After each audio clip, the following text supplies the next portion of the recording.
Hi there, Psyched to Go fans!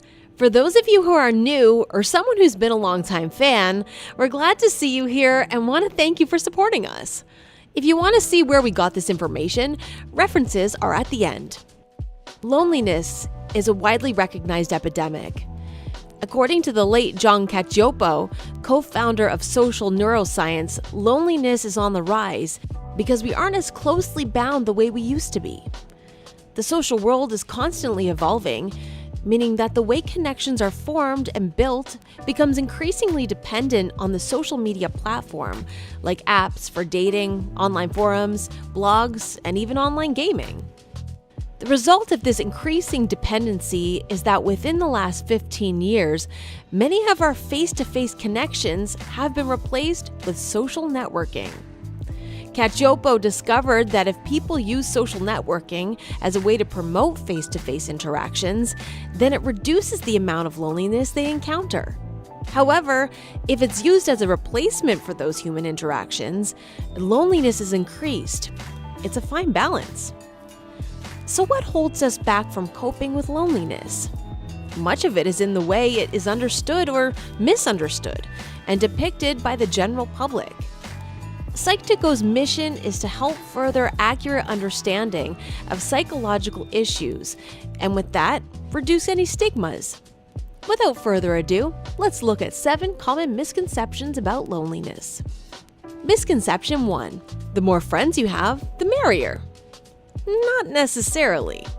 There's no research so far revealing an equation of having X amount of friends that will stave off loneliness. If it were that easy, we'd all be cured of it in no time. Loneliness is far more complicated to be handled by a simple equation. Cacioppo states that how you perceive the size of your circle of friends matters most. Loneliness is subjective. It means something different to everyone. The ideal social life for each person depends on many factors. Factors such as level of extroversion, family size, social media influences, and your own self-acceptance all contribute to that perception. Misconception 2. Introverts are generally lonelier than extroverts. Introverts often have a greater need to recharge due to their biological makeup, while extroverts prefer to meet new faces daily. Introverts may be content with meaningful interactions with 1 or 2 close loved ones, without further need for newness. Introverts may seem lonelier due to their smaller social circle compared to extroverts. But extroverts may be at a higher risk of experiencing loneliness when they don't receive the stimulation they seek in social settings. Extroverts generally require more engagement with the rest of the world to satisfy their social need. So when they are deprived of receiving that energy, it may take a large toll on their feelings of being connected. Overall, loneliness doesn't target a specific personality group. It affects everyone. Misconception 3. There is nothing good about loneliness. It's all about moderation. Loneliness experienced frequently and intensely can put your health at risk. However, loneliness in general is commonly experienced by all of us at some point in our lives. Similar to our stress system, which has a survival purpose to warn us of potential danger, loneliness acts as a reminder to connect with others. Being lonely may not feel all that great, but it would be scarier to not be able to feel anything at all. Misconception 4. Married couples don't experience loneliness. The popular assumption is that married equals the end of loneliness. However, a high conflict marriage with lack of resolution can actually contribute to loneliness. In fact, along with the rising divorce rates, research also shows that roughly 1/3 of married couples report feeling lonely. This goes to show that putting a ring on it doesn't guarantee safety from feeling emotionally disconnected. Being in the wrong relationship could make you feel lonelier than being single. Misconception 5.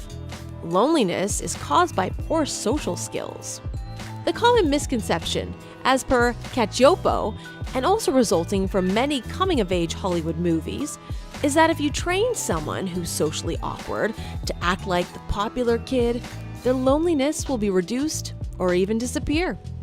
The truth is, those with adequate social skills still experience loneliness. In coping effectively with loneliness, it's important to retrain the way we view people. It also requires understanding what loneliness is and learning to correct our behaviors that encourage or enable it. Misconception 6. Loneliness leads to death. This is a case of mistaking causation versus correlation. Loneliness is not a direct cause of death. However, it is linked to various factors that increase the risk of early mortality. For example, loneliness can increase cortisol levels, which raises stress, which in turn can cascade into numerous mental and health issues. But the other way around is also possible.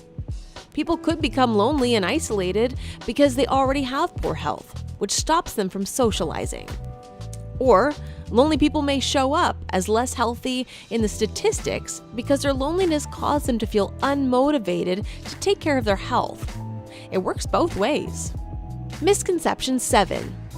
Only strong ties matter.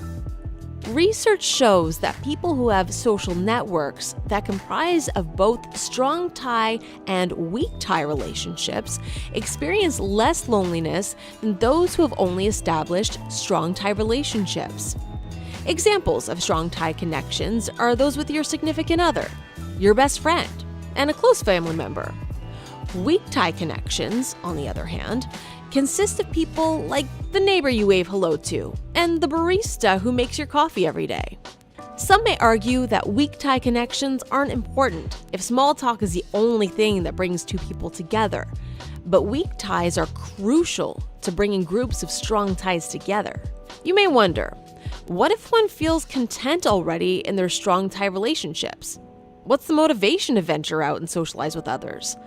Simply, stunted growth means missing valuable information. As an example, you and your strong tie group are all mental health fans where everyone has solid knowledge of it because you're all great at communicating with each other. However, due to lack of expansion, you are now missing out on other valuable, maybe even crucial information, such as caring for your physical health or ways of integrating physical and mental health together. Those weak ties may serve to bridge that knowledge gap and broaden your perspective with opportunities to explore new information, resulting in a well-rounded, healthier you. Join the movement, end the stigma, and start raising awareness about what loneliness truly is. How has loneliness affected your life? Psych2Go would love to hear your thoughts. Be sure to leave a comment down below. If you enjoyed this video, you may also like the video 7 Signs You May Be Lonely from Psych2Go. Like, subscribe, and share this with anyone you think may benefit. Thanks for watching. Until next time.